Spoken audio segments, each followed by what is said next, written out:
Welcome. We bid you welcome. John Clauser, Johnny Metal, the Metal Dad, coming to you from a music corner of the world.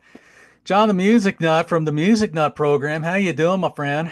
I'm doing well, my friend. How about you? I Welcome, tell you, welcome, Roger. Metal Roger.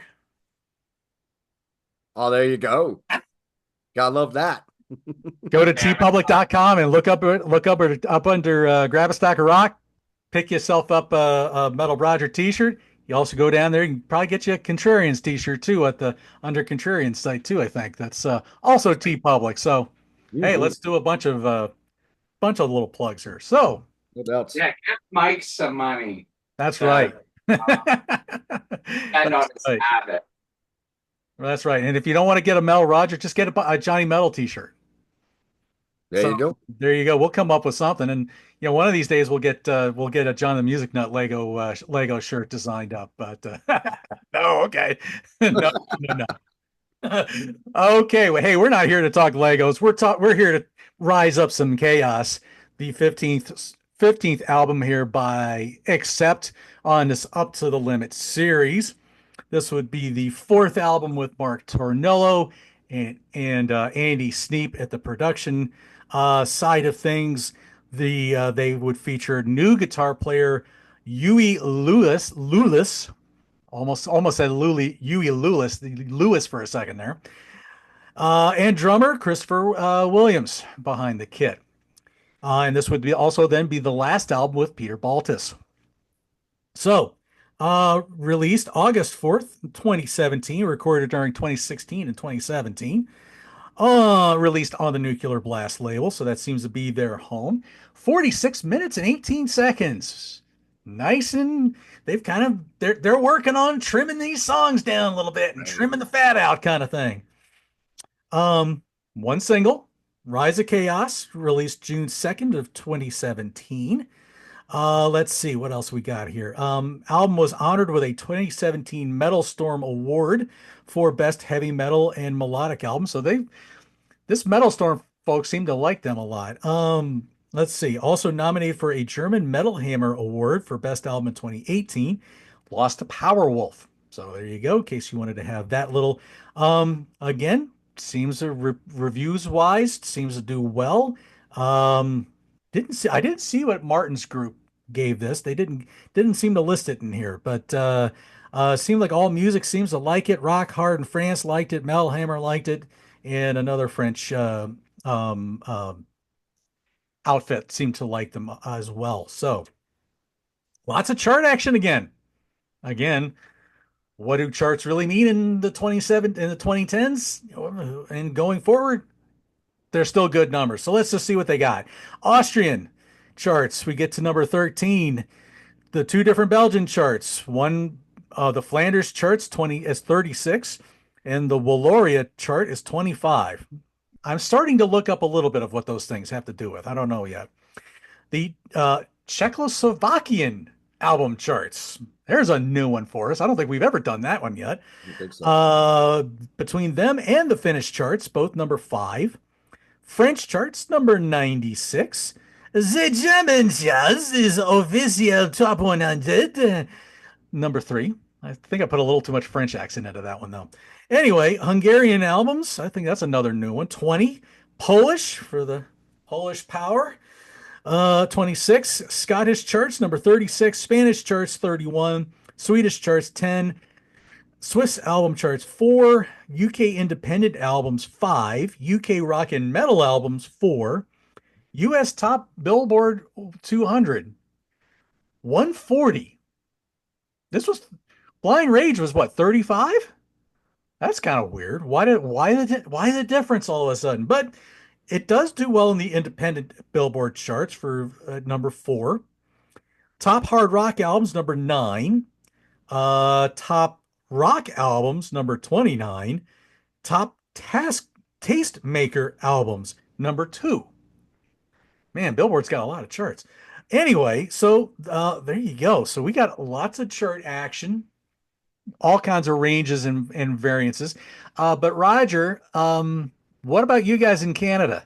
Second album in a row, it didn't even chart in Canada. What's up with that? Terrible case up here. Oh man. Well, hey, Roger, On the Nickelback, I'm not surprised. well, I guess we can't blame it all, I guess.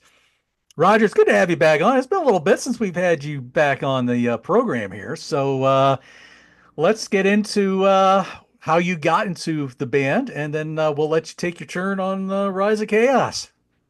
Well, long story short, another video game. And isn't that funny how different generations discover stuff like Yep. completely different? You guys tape trading, me a video game. So that's it. And for the longest time, I thought it was AC/DC. So until I actually decided to look it up. Which And then song, I felt like an idiot. which song was it? Balls to the walls. That seems to be the general theme with everybody. Yes. Yeah. Right. Is it that's their biggest song, right? Pretty Oh, much. yeah. Yeah. But yeah, I enjoyed this album. I liked it. I haven't listened. I'll admit it. I haven't listened to their entire discography. I pretty much live on the beginning stuff with you know who. I cannot pronounce his name. Is it Udo or what is it? Udo. Udo? There Udo you go. Schneider. Yes. I wasn't even gonna try to butcher his last name, but anyway, that's where I mainly lived. And then I was talking to my friend at the gym, and he mentioned Accept. And then I noticed they had a new album out, so I was like, I should listen to this. And I enjoyed it. I thought the only weak song was kind of like Hole in the Head, in my opinion. It kind of sounded like something Bon Scott would write. I don't know, maybe I'm crazy, but the opener was really good. I really liked Die by the Sword. Really like it's funny, like the theme of the whole album kind of is like foreshadowing of how bad the planet's gonna get. And if they released this album now, it'd be like perfect, I think. Because a lot of the songs like Die by the Sword, Rays of Chaos, World Colliding, they're all just thinking about how crazy the world has gotten. But all the songs are kind of formulaic. Is that how you pronounce it? Oh my god, I actually got that. I've been rehearsing that all day. I'm kidding. I don't remember. But I digress. Every song has like really good riffs to it, in my opinion. I think the guitarist is crazy underrated, which I've mentioned on North and South before. Wolf is like I think he's probably top three most underrated guitarist. But I the only really slow song in my opinion was Kool-Aid. And I thought the theme of that song was pretty good too. Kind of dark, singing about a cult, which cults, I thought they were fun, but no, they're not. Unless it's Blue Oyster Cult. Yeah. That's a great point. Don't fear the Reaper. Anyway, I don't know what else to say really, other than that. All right. If you had to rank the album. I think maybe it's 7. Like it's a strong album, I think, but it's nothing like legendary. A lot of the songs kind of blend into each other and stuff, which is kind of a good thing because it's kind of singing about how crazy the planet is. Mhm. And boy, did it ever get crazier. When was the pandemic? 2020. Yeah, after that, it was like, oh wow. maybe they do something. And Analog Man, that song reminded me of old Mike Ladano. Ah, because I'm sure he's probably the old man. For my day, we listened to things on analog and cassette players. Watch it. You got a couple people who are about his same age, so we know about that. I younger. We're both older than Mike, actually. Yeah, we are. So get off our lawn. Uh, that actually might have been my favorite song, though. Kind of, from my age, you kind of noticed how technology kind of went kind of crazy. Because I remember playing video games on a damn TV that you have to turn to channel 3 with a knob. Now I have a big bloody flat screen TV and yeah. Anyway, Technology. You gotta love it. yeah. All right. Well, thank you, Roger. John, let's kick it off. Let's see what you got. Okay, so before we were talking about Huey Lewis being confused with Huey Lewis. Well, in my opinion, Huey Lewis could have provided, except with a new drug for the creative process here, because a lot of these songs don't work for me. Now, Die by the Sword, I think, is a strong opener. It starts out really regal before the guitars kick in. They're coming in from one channel to the other, which is really nice. We got a short bridge on here. The lyrics, very strong. How life has become a battle. Wolf's solo bounces between lyrical and classical. Good opener. It opened the tour too. It worked out really well. I'm with Roger on Hole in the Head. I think Hole in the Head stinks. I think this is the worst track 2 of their career. I mean, when songs like Save Us and Tired of Me are blowing away, a song like this as a track 2, that's saying something. And those songs I mentioned are good songs. Hole in the Head is just, I mean, it's mean lyrically, but it's just sluggish. The chorus is terrible. I've never been able to get into this song. The title song is pretty good. We got a nice intro with the riff. The passages between the verses are really cool. Average lyrically. We have the guitars bouncing from one station to the other, one side to the other. We got Mark singing like a banshee. It's good. Kool-Aid. Now, when this came out, Accept got a lot of flack because people thought this song wasn't hot. I think this is probably the best song on the album. So we're talking about Jonestown here. We're talking about Jim Jones's Cults, and he started Jonestown in Guyana. And the Kool-Aid was this Kool-Aid that was being injected, and it was filled with cyanide, and it was revolutionary suicide. Now, it's a cool chorus.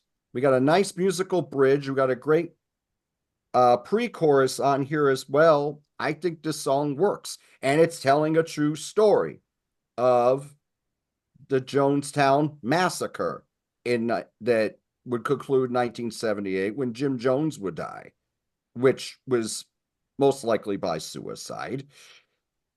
The execution works very well on this. No regrets.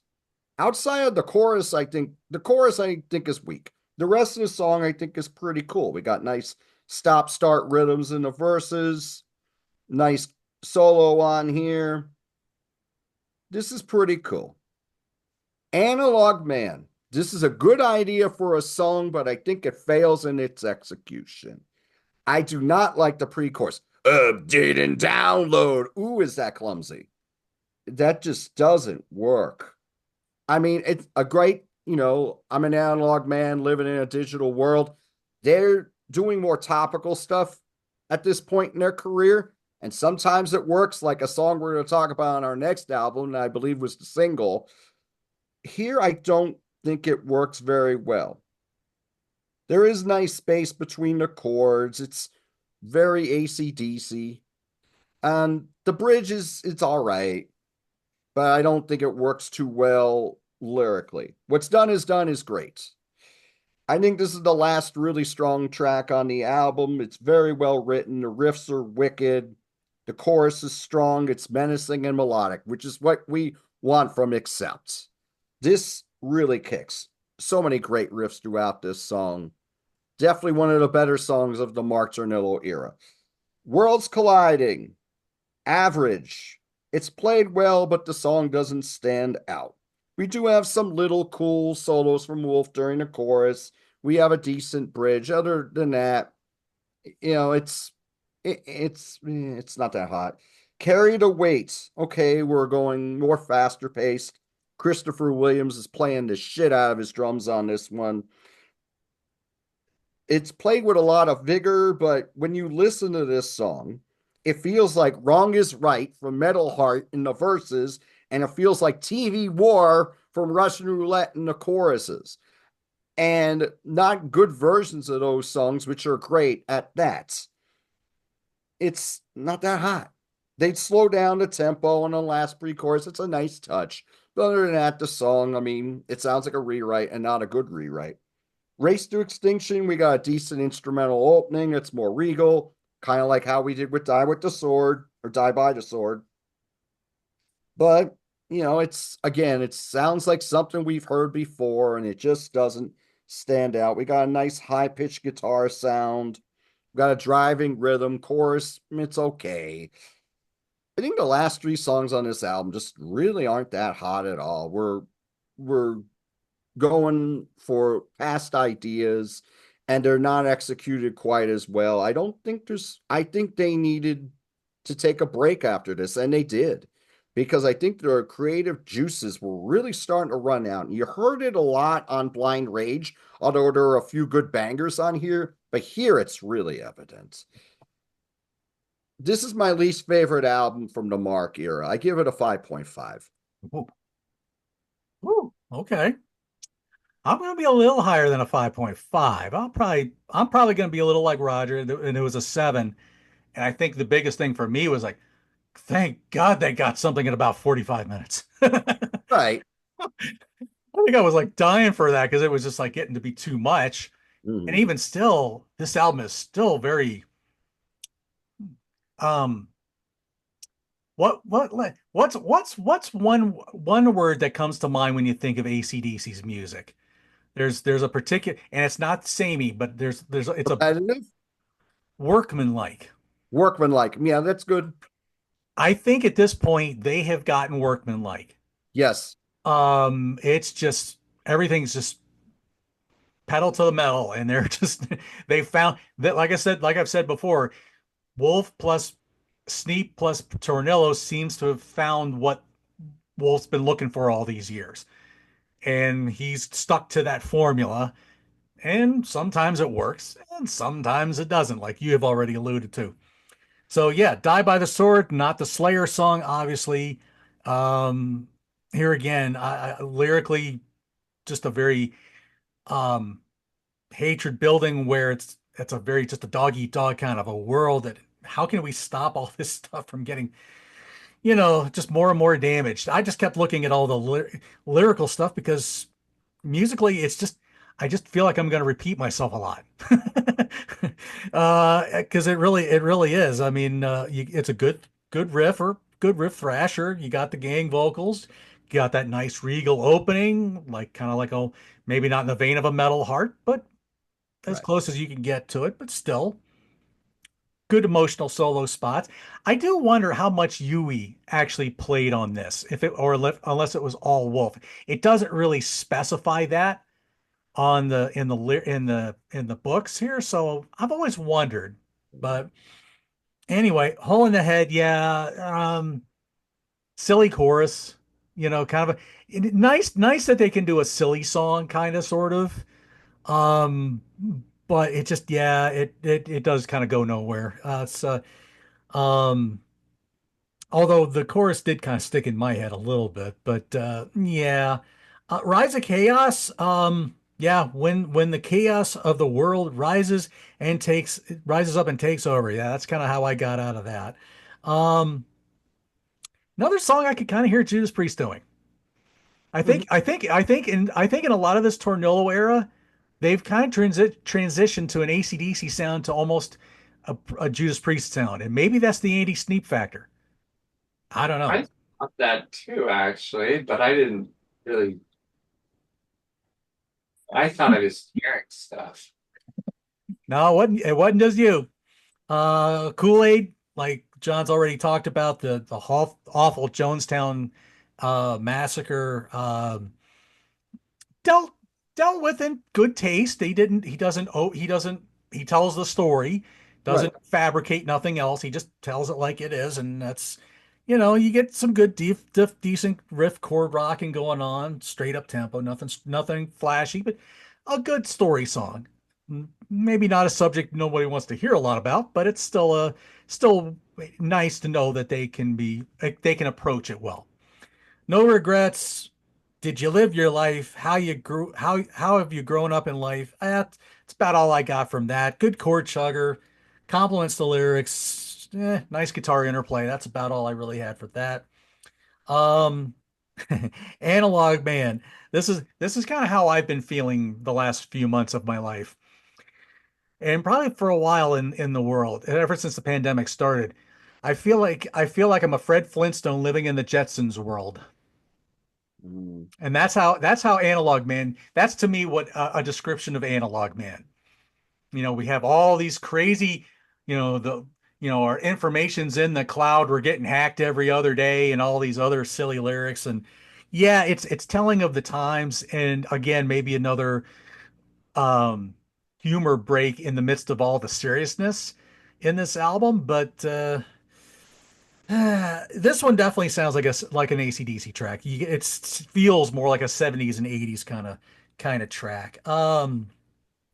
And I love the little email sound at the very end of the song. Yeah. What's done is done. Straight up at your rocker. Life happened. Move on. Again, kind of another Priest-like guitar interplay. Worlds colliding. Again, familiar territory that it seems like only Accept can pull off.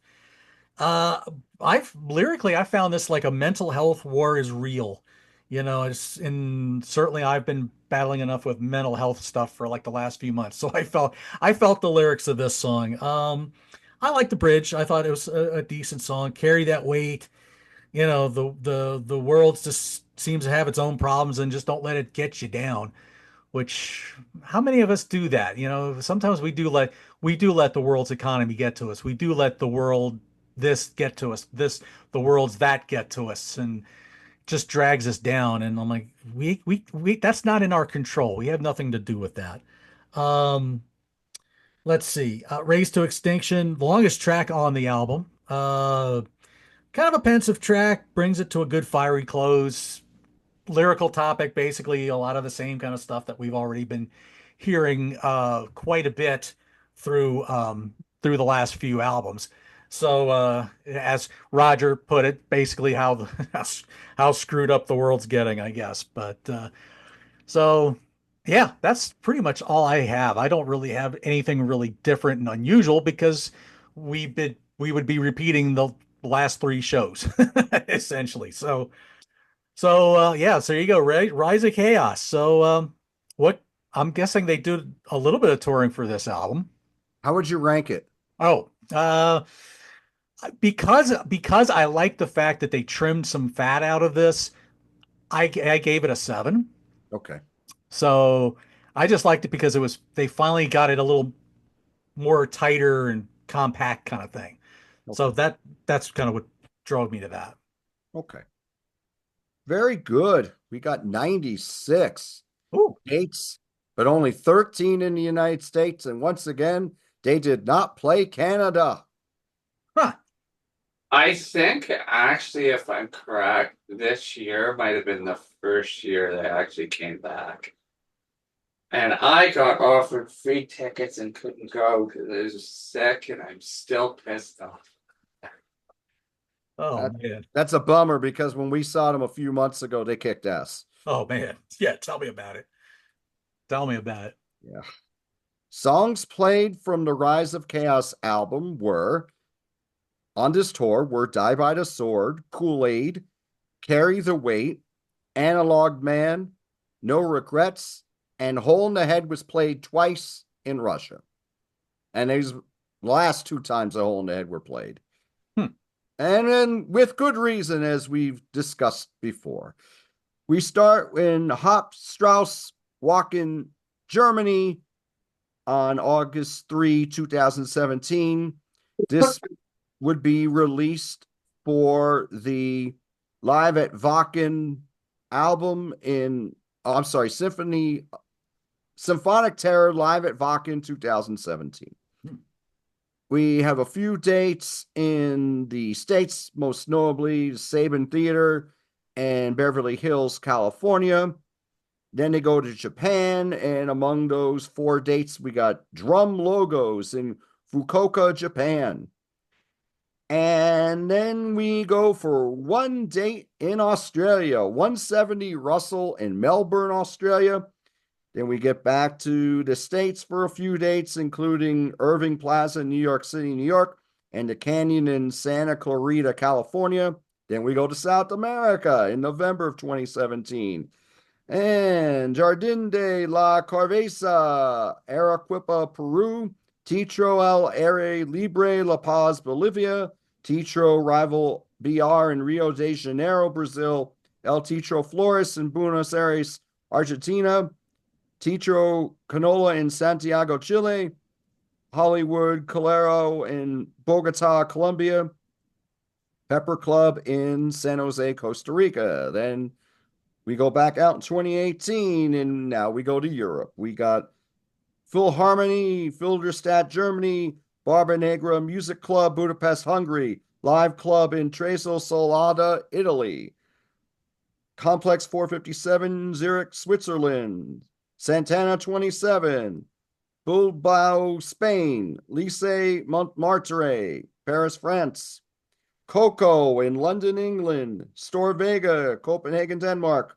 Legomo, Turku, Finland, Glow Club in Moscow, Russia, Metal Fest Czech Republic in Plen, Czechia, Grass Pop Metal Meeting 2018 in Dussel, Belgium, Festival Amerdets and Sikalfli, Sweden, Norway Rock Festival in Kunstal, Norway Rock Wave Festival in Malakaga, Greece, Wiener Stadthalle in Hall of Vienna, Vienna, Australia. Austria.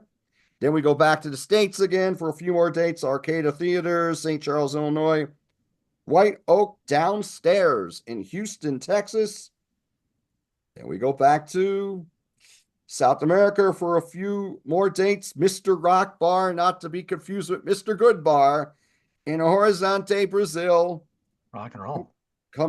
Rock and Roll, Kimika Nightclub Disco in Kipoleti, Argentina. And Live Music Hall in Cologne, Germany. We go back to Germany. And then the last 2 dates are January 31st and February 3rd of 2019. 70,000 tons of metal at Fort Lauderdale, Florida. So there you go. No lay bikini this time. No lady bikini at all. And I actually remember something. The next time Accept played in Canada was 2022. And they played without a vocalist because Mark was sick. They might have got Jason McMaster for that show. No, they saw him in 2022 with Jason on vocals. Supposedly the bassist and the drummer were singing. Oh, it was supposedly a very unique show. I didn't go, obviously. I think I have. I think now that you mention it, I think I actually heard something like that. I don't know if it was maybe I don't know if Jason just didn't have had a visa issue or something, but yeah, I seem to remember something weird like that. And yeah, it was Yeah, it was like watching Iron Maiden play in the club days, and Steve had to sing instead of Paul because Paul got hung up at a police station or something. Oh. Yeah, I've heard those stories, or watching Kiss without Paul Stanley or something. That would be, yeah, it's a rare occasion, but interesting. So there you go, folks. Rise of Chaos. What do we think about this one? We'll have to talk more about this one, and and yeah, good good recovery. But you know, all that with what John did just shows that CD was just too mean to die, and that's what we're going to talk about next week with Dan from Off the Charts. So, Roger, has Ladano been getting you on anything lately, or have you just been kind of living the life lately? What you I'm got? just floating through the internet. But speaking of Mike, I think Mike should have a nice clap for him. You know, Mike did something incredibly brave the other day, talked about his mental health, and he really put it out there. So he has my respect doing that because that's very hard saying, hey, I need help, I've got help. It's all there. Sometimes you just need help. Yeah. So good. It's that's the thing about mental health, and it's like kind of that's probably why Worlds Colliding kind of spoke to me a little bit because it's like, I don't, I know I've talked a lot about it.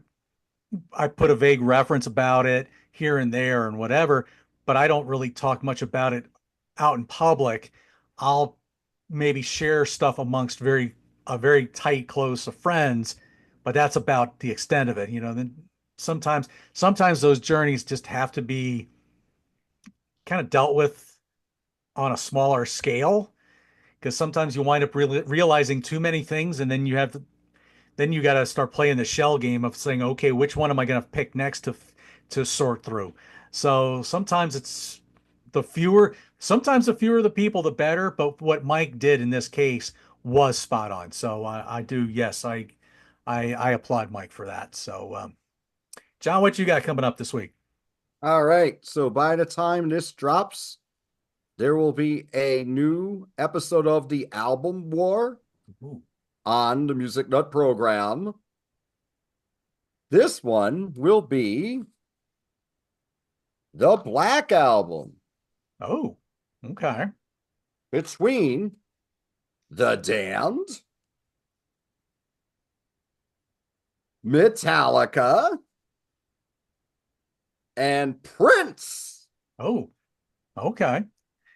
I was afraid you were going to say Spinal Tap there for a second, but I yeah. They have thought a that Black too. Album? I'm not familiar. Well, I think that's what the cover looked. I think that's what Smell the Glove was going to be. It was like a black cover. Okay. Okay, sorry, didn't mean to It's interrupt. all good. And we got Thin Lizzy Thursday. We'll be continuing on December 12th, where I will be reviewing Thin Lizzy's 11th album, Renegade. So there you go. All right. So let's see. By the time this is out, I will have had another Mortification Monday on their classic album Scrolls of the Megaloth. Lovely little cover there. Um, my album track ranking A through Z. Um, I completely Oh, switch gears nice. and go into the Fix album, Shuttered Room. So that I thought I'd completely throw people off with that. So Red skies at night, red skies. exactly, exactly. Let me think. I'm still in kind of the planning stages of maybe doing like a little live stream on the 16th, on Monday the 16th. So that's something I wasn't gonna do it, and I'm like, this might be kind of fun. I think I might want to try something. So we'll see how that all works out. So get y'all's questions together. It's gonna be kind of one of those everything you wanted to know about me, but we're afraid to ask kind of deal, maybe. I don't know how I'm gonna word it, but it seemed like that. I guess I've had a Woody Allen thing in my head for a second with that. But anyway, so that's what's coming up with me. So So there you go, folks. So yeah, next week, Dan Chartrand from Off the Charts will be joining us for Too Mean to Die, and we'll get that going, and then after that's just Humanoid, and then we wrap this dog up. So there you go. Anyway, go to T Public, look up, grab a stack of rock, get yourself a Metal Roger t-shirt, get yourself a Johnny Metal t-shirt, get yourself a Contrarians t-shirt. Who else is doing stuff on there that I don't know about? I feel like there's a lot of other Final and Confessions Tim's Vinyl Confessions. Thank and you. Grant's Rock Oh, Warehouse. Grant's Rock Ware. Okay, Grant does this something did his warehouse t-shirt. Okay, thank you. So there you go. We're giving T Public some hopefully some business. So, thank you or you're welcome in advance if they get any sales out of this. So I from the North and South Rock and Metal Connection, Metal Roger, Thank you, Roger. for John the Music Nut from the Keep Music your Nut heart out, program. Jax. If you have not subscribed to John's channel, do so. Do so. You'll love it. Johnny Metal, Johnny Clauser in the Metal Deck coming to you from a music corner of like, share, subscribe, do all those lovely things. Eat your heart out, checks. Like Roger said, rock forever. We'll see you next week when we get Too Mean to Die. Take care, everybody.